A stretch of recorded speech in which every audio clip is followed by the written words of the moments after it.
how did you get into playing music, and at what age?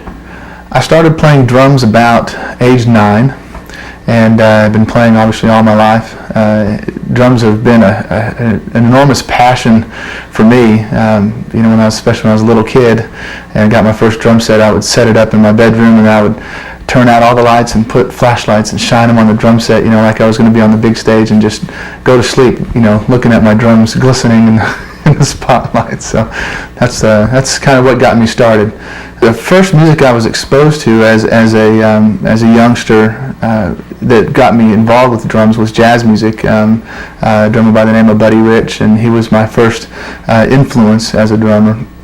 And then I got really involved with Beatles music, mostly for melodies and harmonies and some of the exciting things and innovative things that they did.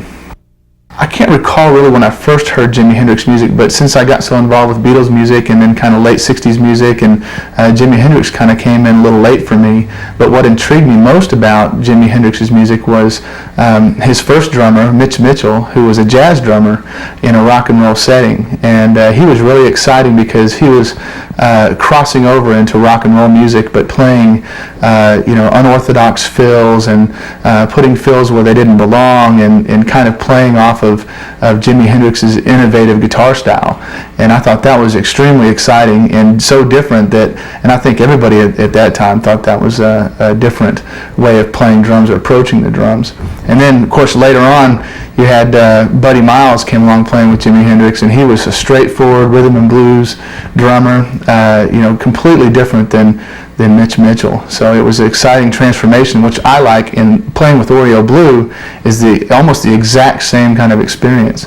You've got so many different styles of music that are all kind of gumboed into one style of music, and for a drummer it's really a dream come true gig to be able to play so many different styles of music and be able to cross over those lines from jazz to blues to rock and roll to funk to R&B. It's the neatest gig to have. Was there a song that night that kind of stands out as one of your favorites?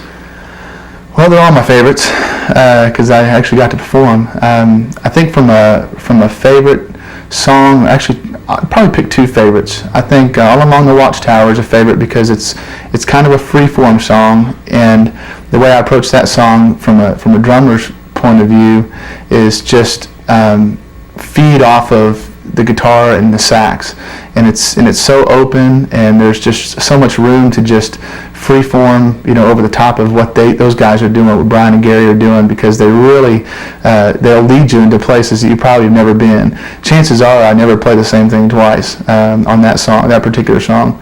The other that I like, and not trying to be too biased, was Changes, which is a song that I sing vocal on.